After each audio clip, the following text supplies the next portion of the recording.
로마서를 읽고 있습니다. 11장까지 유대인들과 또 이방인들 모두에게 하나님의 구원이 임하였다. 이 사실을 아주 분명하게 선포했죠. 논리는 아주 명명백백합니다. 하나님의 선택을 받은 유대인들이 예수 그리스도를 배척하여서 이방인들이 오히려 새로운 이스라엘이 되었고, 이제는 그 문을 통해서 유대인들이 정신을 차리고 예수 그리스도를 믿게 될 것이다 라는 것입니다. 율법에 의해서 유대인들과 이방인들이 구분되었었는데, 이제는 예수 그리스도의 복음에 의해서 그런 구별이 철폐되고 모든 사람들이 구원 얻는 길이 활짝 열렸다 하는 것입니다. 자, 이렇게 구원 받는다는 것, 의롭게 된다는 것에 대해서 말씀을 한 이후에 오늘 우리가 읽는 이 12장에 와서는 예배에 대해서 말씀합니다. 참된 예배가 무엇인지. 여러분, 이 순서는 굉장히 자연스러운 거예요. 왜냐하면 우리 기독교 신앙의 교리는 교리 자체를 위해서라기보다는 그 교리를 알고 믿고 배운 사람이 이제 어떤 삶을 살 것인가, 이 삶의 목적을 두고 있기 때문입니다. 두말할 필요도 없이 구원받은 자의 첫 번째 삶의 모습은 예배일 것입니다. 예배는 개인의 문제이기도 하지만 또 공동체의 문제이기도 합니다. 1절 뒷부분을 읽으면 이렇습니다. 너희 몸을 하나님이 기뻐하시는 거룩한 산 제물로 드려라. 이는 너희가 드릴 영적 예배니라. 비유하자면 예수를 믿고 예수 그리스도의 보혈의 공로로 구속받은 순간 우리의 삶은 하나님의 제단, 하나님의 보이지 않는 제단에 올려진 거랍니다. 우리의 삶 전체가 제사요, 제물로 드려진 것이라는 거예요. 시간의 일부만 떼어서 드리는 예배가 아니라, 물질의 일부만 하나님께 드리는 제사가 아니라, 예배당에서만, 여기 지금 이곳에서만 하는 이 행동만을 말하는 것이 아니라 우리의 시간 모두, 우리의 물질 모두, 우리의 행동 모두, 우리 일상의 삶 전체가 제단에 올려진 제물이라는 것입니다. 당신을 위해 내 삶 전체를 드립니다 라는 고백과 함께요.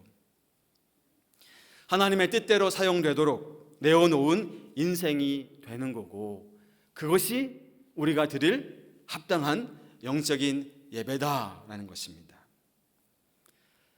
자, 여기까지 들으시면 여러분들이 뭔가 좀 잘못되어 가고 있는 것 같은데, 아니 예수님의 십자가에서 드린 영원하고도 완전한 제사로 인해서 이제는 더 이상 제사를 드릴 이유가 없다고 들었는데, 그래서 해방감을 느꼈는데, 예수 그리스도에 의해서 구원받은 사람은 이제 그의 모든 시간과 물질과 인생이 하나님의 제단에 올려진 삶이라고?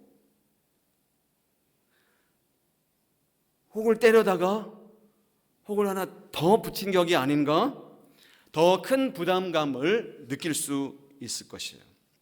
복음이 우리를 율법의 족쇄로부터 해방시켜주는 힘인 줄 알았는데, 아니 더 큰 짐을 지우는 짐처럼 느끼게 된다는 것입니다. 목사님, 다시 내 시간 전체를 제물로 드리는 은혜의 복음보다 시간의 일부만 바치는 율법주의가 더 편하겠어요. 내 물질의 일부만 드리는 율법주의가 내 물질의 전부를 하나님께 제물로 드려야 한다는 이 은혜의 복음보다 더 이로운 거 아니에요? 자, 여기에 함정이 있습니다. 율법주의의 함정. 율법주의는 우리를 속여요. 이렇게 하는 게 이로운 거야. 이게 더 좋은 거야, 너한테. 하나님을 적당히 만족시키면서도 동시에 너의 욕심도 채울 수 있어. 율법주의가 우리를 속입니다. 하지만 이 율법주의에 빠져버리면 우리는 결국 살아계신 하나님이 아니라 우상을 숭배하는 결과를 얻게 되는 거죠. 의무감으로만, 형식적으로만 예배를 하고 신앙생활을 하게 된다는 거예요. 하나님과의 관계는 당연히 피상적이고 형식적인 차원에 머물게 될 거예요. 기쁨, 신앙생활에 없는 겁니다. 활력, 신앙생활에 이거 존재하지 않아요. 하나님의 진노를 피하기 위해 우울한 마음으로 제사를 드리겠지요. 율법주의는 우리를 이렇게 달콤한 이로움이 있다는 말로 우리를 유혹하지만 결국 이것은 하나님과의 관계를 깨트리는 매우 위험한 것입니다. 그래서 2절은 우리에게 권면합니다. 너희는 이 세대를 본받지 말고 오직 마음을 새롭게 함으로 변화를 받아 하나님의 선하시고 기뻐하시고 온전하신 뜻이 무엇인지 분별하도록 하라. 여러분, 여기 본받지 말라라는 표현이 있는데요, 좀 너무 부드러운 표현 같아요. 이 원어의 의미와는 조금. 원래의 이 의미는 이런 겁니다. 틀에 맞춘다, 이런 말이에요.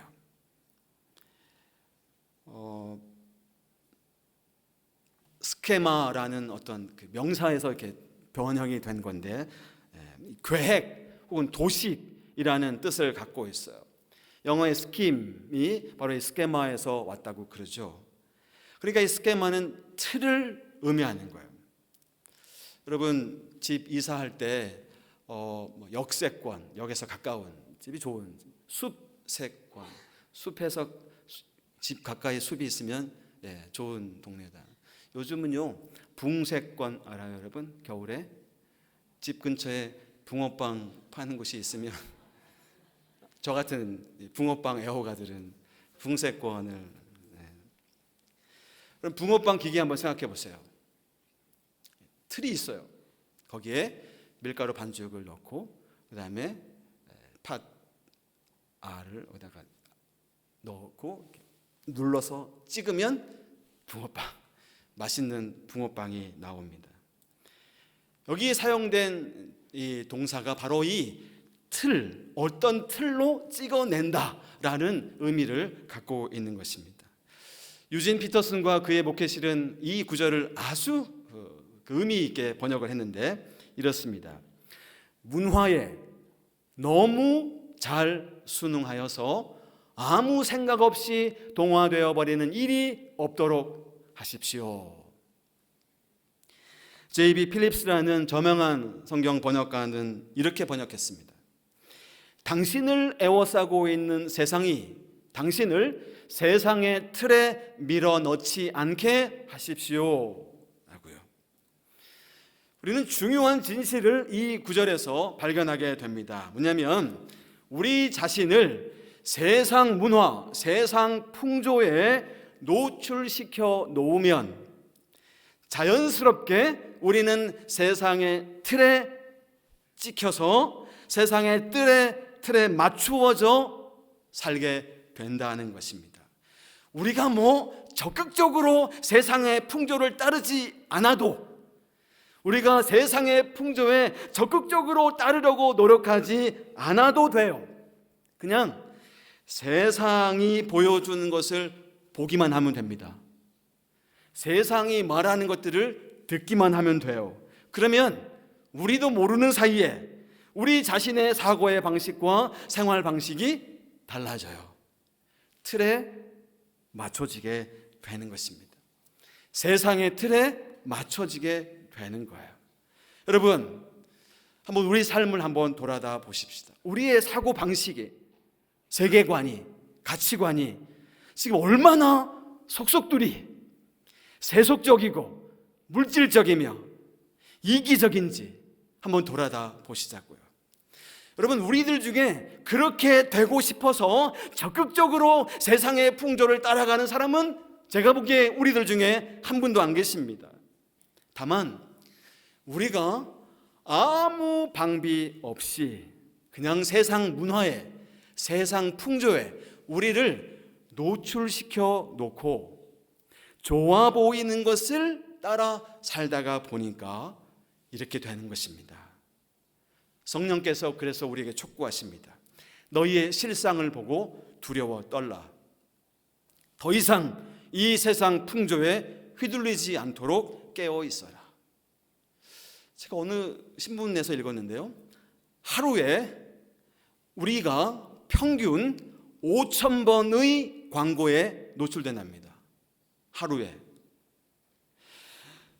너희의 실상을 보고 두려워 떨라. 세상 풍조에 휘둘리지 않도록 깨어 살라. 이 말씀을 우리가 한번 듣고 그렇게 생각하면 그렇게 살 수 있는 게 아니에요. 이것은 매일 매 순간마다 싸우는, 우리 하루에 5,000번 이상 싸워야 하는 것입니다. 매일 매 순간 싸우게 되는 것이에요. 이 시대의 선전에 속아 넘지 않으려면 다른 방법이 없어요, 여러분. 세상 속으로 파고 들어가되 세상에서 긴장하고 세상에 속하지 않으려면 다른 방법이 없어요. 쉽지 않은 일인데 여기에만 참된 희망이 있는 것입니다. 예수님 말씀을 함께 기억해 보자고요. 좁은 문으로 들어가라. 멸망으로 인도하는 문은 크고 그 길이 넓어 그리로 들어가는 자가 많고, 생명으로 인도하는 문은 좁고 길이 협착하여 찾는 자가 적음이라.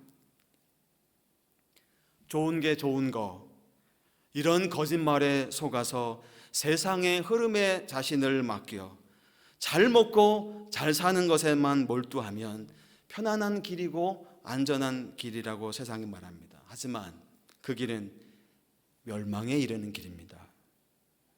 그러나 세상에 긴장하고 그 문화의 풍조를 불편함을 느끼고 때로 그것을 막 거슬러서 올라가려고 애를 쓰고 씨름한다면 때로는 불편하고 힘들고 손해도 보겠죠. 그러나 그 길이 생명을 경험하는 길이고 그 길이 영원한 생명에 이르는 길. 우리는 과연 지금 이 두 갈래 길에서 어느 편을 선택하면서 살고 있는지 돌아봐야겠습니다. 친애하는 교회 여러분, 이런 고민과 이런 성찰을 우리가 게을리하지 말아야 해요. 우리의 신앙이 과연 실제적인 삶의 현장에서, 예배당에서만 말고 주일날 11시 1시간 동안만 말고 나머지 모든 시간에, 모든 장소에서, 현장에서 이 능력을 우리가 드러내고 있는가 말입니다.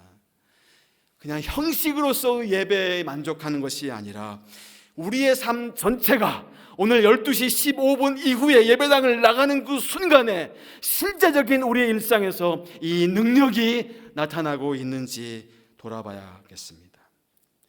여러분, 이것은 단지 종교적인 신앙적인 차원만을 말하는 것이 아니라 우리 일상 전체도 마찬가지입니다.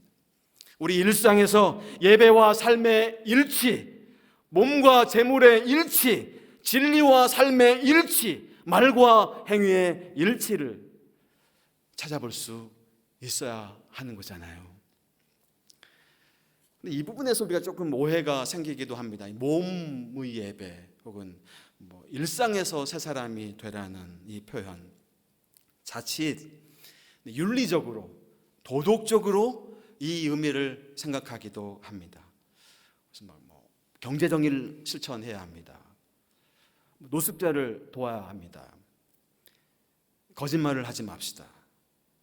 이런 삶이 구원받은 자의 모습이라고 생각합니다. 물론 이런 모습이 드러나야죠. 그러나 그 정도까지만 일까요? 로마서가 지금 그런 윤리적이고 도덕적인 차원을 염두에 두고 지금 말씀하고 있는 걸까요? No, 그렇지 않습니다. 자, 그러면 목사님, 몸의 예배라는 율법이나 도덕과는 아무런 상관이 없는 걸 말하는 거예요? 아니요, 그렇지만도 않습니다. 그럼 뭐예요, 목사님? 이 긴장이 존재합니다. 우리의 삶에. 크리스천의 신앙과 삶 사이에 이런 긴장이 존재해요. 도덕주의, 율법주의는 아니에요. 그러나 율법과 도덕을 완전히 폐기하지도 않는 이 삶의 예술이 바로 우리 기독교인들이 살고 있는 긴장이고, 이 긴장이 우리 삶을 이끌어 갑니다. 때때로 이 길목에서, 이 부분에서 우리가 길을 잃기도 합니다. 성경에는 도덕적이고 율법적인 삶을 강조하는 것처럼 보이는 부분이 분명히 있고, 또 어떤 부분은 이런 부분을 완전히 무시하는 것처럼 보이는 부분들도 있기 때문에 성경은 이런 겉으로 드러나는 모습, 이 현상적인 것들을 통해서 사실은 훨씬 근원적인 것들을 우리에게 말씀하고 있어요. 오늘 본문에서는, 로마서 12장에서는 그 훨씬 근원적인 것이 뭘까요? 3절을 읽어봅시다. 내게 주신 은혜로 말미암아 너희 각 사람에게 말하노니 마땅히 생각할 그 이상의 생각을 품지 말고 오직 하나님께서 각 사람에게 나누어 주신 믿음의 분량대로 지혜롭게 생각하라. 오늘 이 본문에 따르면 바울이라는 사람은 자신을 가리켜서 은혜를 받은 사람이라고 규정합니다. 그리고 6절에 가서는 하나님이 우리에게 주신 은혜의 선물이 있다라고 말해요. 근데 여기 3절에서 말하는 로마서니까 헬라어로 써요. 카리스라는 단어와 6절에 나오는 카리스마라는 단어, 약간 구별되어야 합니다. 은혜로 번역할 수 있는 카리스는 하나님이 모든 사람들에게 보편적으로 베푸시는 선물을 뜻한다고 한다면, 6절의 카리스마는 우리 각 개인들에게 특별하게 주신 하나님의 선물이라고 말할 수 있겠습니다. 우리가 하나님에게 카리스를 받았다, 이렇게 말한다면 아마도 구원을 받았다, 하나님의 사랑을 받고 있다, 이런 표현이 되겠죠.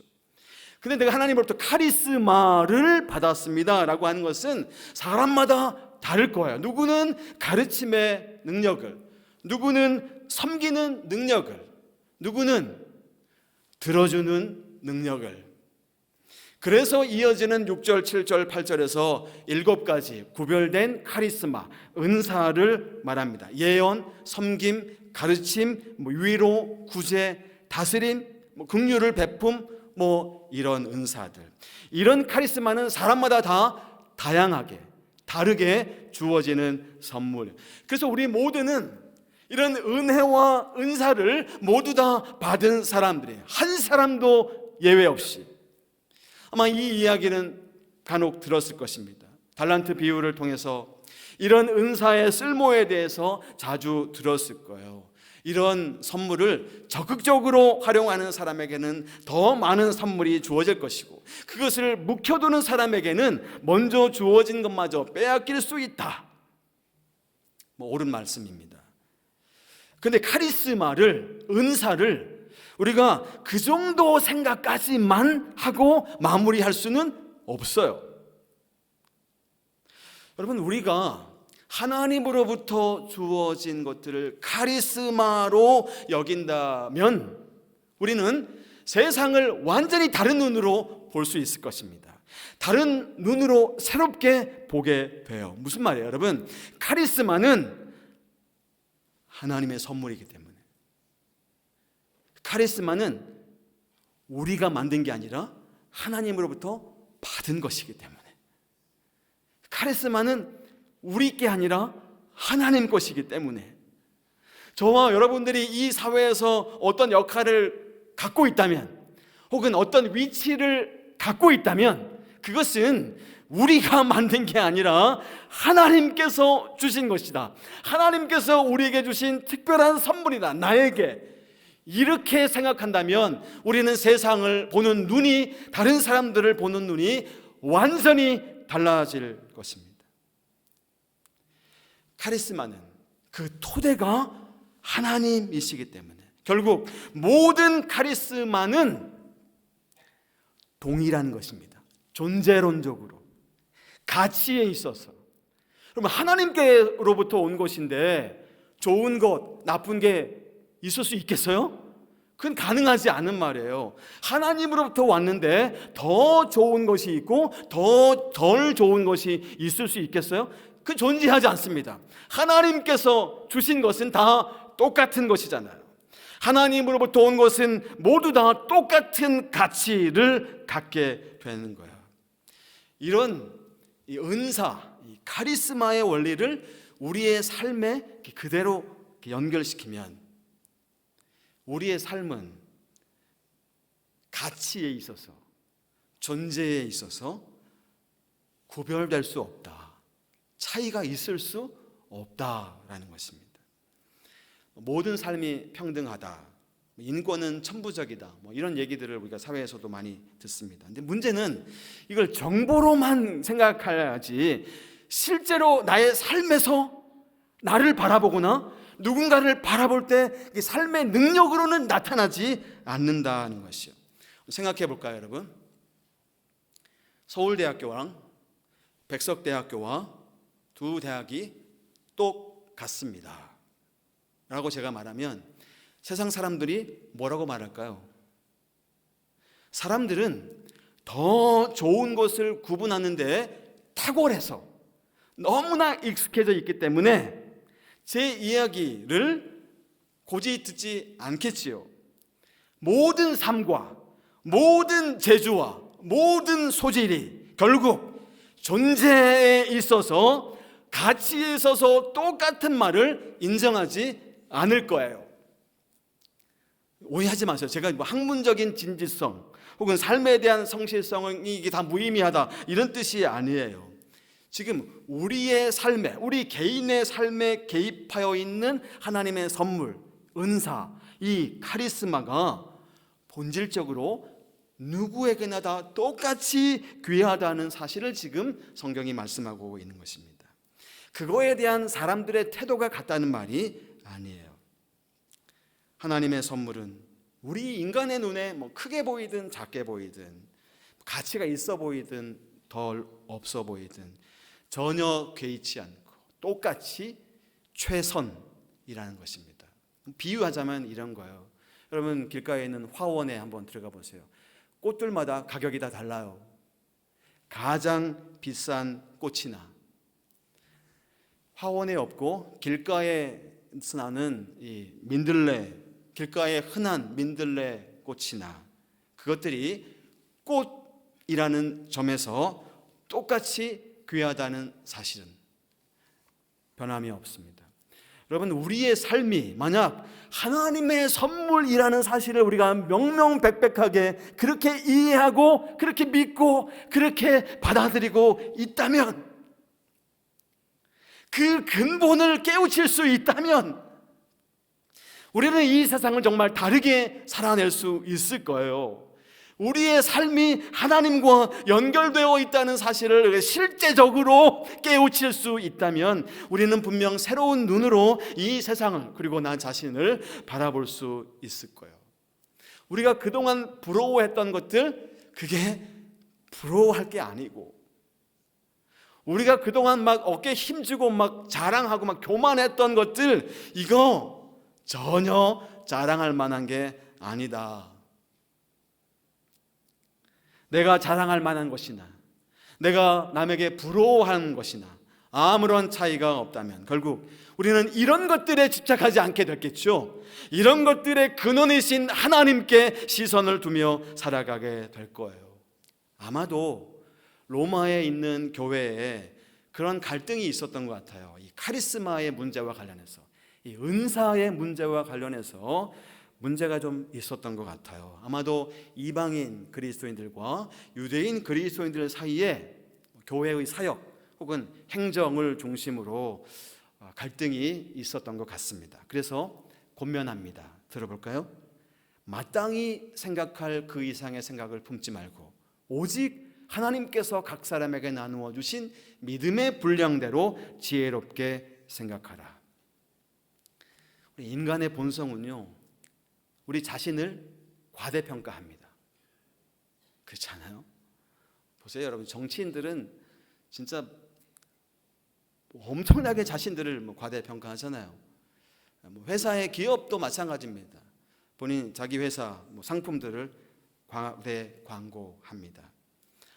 경제나 정치는 그럴 수 있다 손 치겠지만, 교회가 혹은 신자들이 자신을 과대평가하는 것은 심각합니다.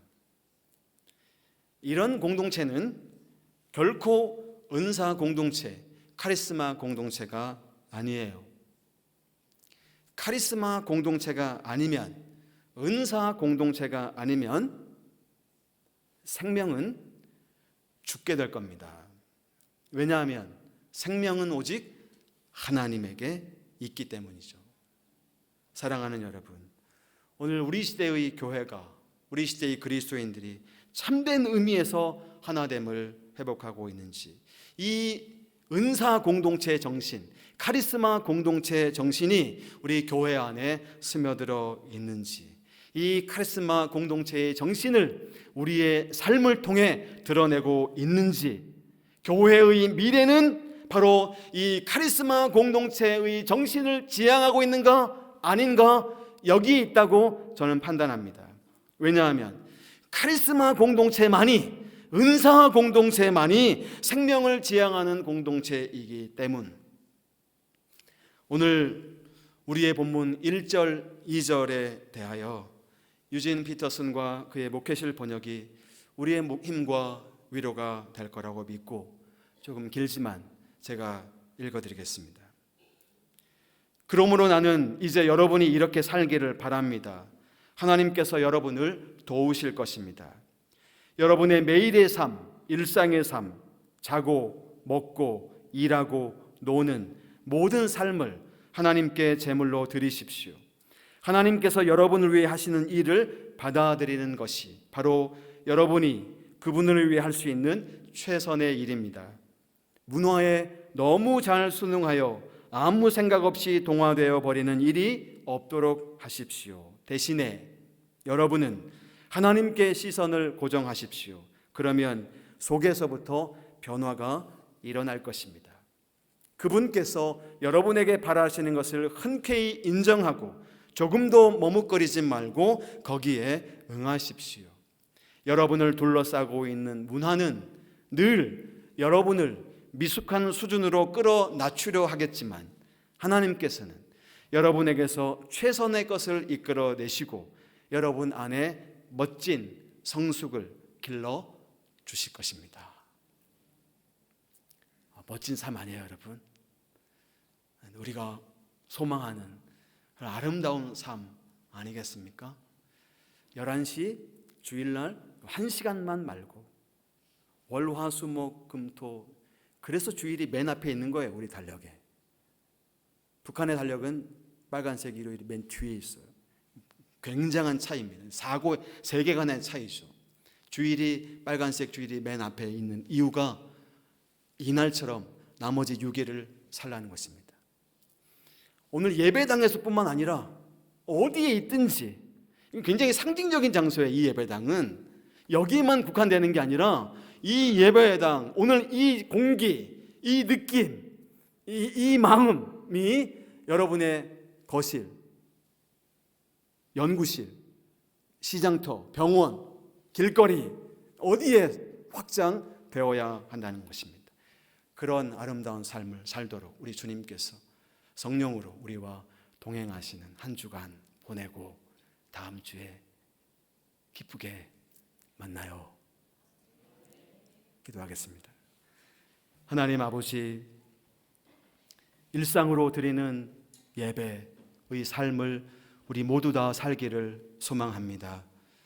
하나님, 우리의 일상을 정말 거룩한 예배로, 예배자의 삶으로 그렇게 가득 채워가는 이번 한 주간 되도록 성령께서 우리를 지켜주시고 인도해 주시고 안보해 주옵소서. 예수님의 이름으로 기도하옵나이다. 아멘. 그렇게 우리와 함께 하실 주님을 기대하며 찬양하고 싶습니다. 나를 보내사 서게 하신 곳, 가장 귀한 곳이 바로 이곳입니다. 광야와 같이 보인다 하더라도 믿음과 소망을 가지고 최선을 다하겠습니다. 나의 삶을 통해 주님께 영광 올려드리고 싶습니다. 일상이라는 찬양인데요, 우리의 고백을 담아서 우리 다 같이 일어나셔서 우리 나를 보내사 서게 하신 곳 함께 찬양하겠습니다. 나를 보내사 서게 하신 곳, 가장 귀한 곳이 바로 이곳이라. 내게 주신 곳 광야와 같아도 믿음과 소망 가지고 최선을 다하리. 나의 작은 삶 주께 드릴 때 나의 삶을 통해 주 영광 받으리. 내게 맡기신 가장 귀한 이곳, 감사와 순종으로 오늘을 살리라. 우리 다시 한번 나를 보내사 서게 하신 곳, 나를 보내사 서게 하신 곳, 가장 귀한 곳이 바로 이곳이라. 내게 주신 곳 광야와 같아도 믿음과 소망 가지고 최선을 다하리. 나의 작은 삶 주께 드릴 때 나의 삶을 통해 주 영광 받으리. 내게 맡기신 가장 귀한 이곳, 감사와 순종으로 오늘을 살리라. 나의 일상을 통해 하나님께 영광이, 나의 일상을 통해 생명의 복음을 내게 맡기신 이곳, 나를 부르신 곳에 하나님의 나라가 이뤄지길 원합니다. 나의 일상을 통해 하나님께 영광이, 나의 일상을 통해 생명의 복음을 내게 맡기신 이곳, 나를 부르신 곳에 하나님의 나라가 이뤄지길 원합니다. 다시 한번 나의 일상을 통해 하나님께 영광이, 나의 일상을 통해 생명의 복음을 내게 맡기신 이곳, 나를 부르신 곳에 하나님의 나라가 이루어지길 원합니다. 함께 기도합시다. 주님, 그렇게 나의 삶을 온전히 주님께 드리는 그런 인생이 되게 하여 주소서. 나에게 주신 것들 다 하나님이 주신 선물이라 알고 우리의 이웃들을 통해 하나님 나라를 위해 쓰임받는 그런 인생이 되게 해주세요. 하나님, 이번 한 주간 어디에 있든지 또 어느 시간이든지 하나님 주의 성령께서 우리를 안보하여 주시고 그렇게 예배하는 삶, 살게 하여 주옵소서. 하나님, 우리와 동행하여 주옵소서. 우리 함께 기도합시다. 영광에 나의 일상을 통해 생명의 복음을 내게 맡기신 이곳, 나를 부르신 곳에 하나님의 나라가 이루어지길 원합니다. 나의 일상을 통해 하나님께 영광을, 나의 일상을 통해 생명의 복음을 내게 맡기신 이곳, 나를 부르신 곳에 하나님의 나라가 이루어지길 원합니다. 나의 일상을 통해 하나님께 영광을, 나의 일상을 통해 생명의 복음을 내게 맡기신 이곳, 나를 부르신 곳에 하나님의 나라가 이루어지길 원합니다. 자비로우신 주님, 십자가 위에서 영원하고도 완전한 제물이 되어주신 주님, 저의 삶을 그렇게 주님 앞에 드립니다. 저의 생명과 시간과 물질 모두 주님, 주의 뜻대로 하나님 나라 위에 사용하여 주옵소서. 예수님을 통해 받은 은사들을 겸손한 마음으로 사용하며 그리스도의 몸된 교회를 충실히 섬기는 우리 모두가 되게 하여 주옵소서. 우리 백석대학교회가 그런 은사 공동체, 카리스마 공동체를 이루며 나누며 증거하는 그런 공동체가 되게 하여 주옵소서. 그런 신앙의 고백, 감사의 마음을 담아 드리는 우리의 헌금 역시도 그렇게 주님 나라 위에 귀히 선물로 쓰임받게 하여 주시고, 사랑하는 우리 모든 교우들의 삶과 특별히 가정 안에 일터에 사업터에 하늘의 복을 가득히 부어 주옵소서. 하나님께서 이번 한 주간도 우리 모두와 동행하여 주시고 강건케 하여 주시며 하나님께 간구하는 기도의 제목들마다 응답하여 주옵소서. 주 예수 그리스도의 은혜와 하나님의 사랑과 성령의 교통하심이 우리 몸을, 우리 인생을, 우리 일상을 하나님이 기뻐하시는 거룩한 산 제사로 온전히 드리기 원하는 사랑하는 성도들 위해 우리 백석학원과 백석총회, 한국교회와 우리나라 대한민국 위에 지금부터 영원토록 함께 있을지어다. 아멘.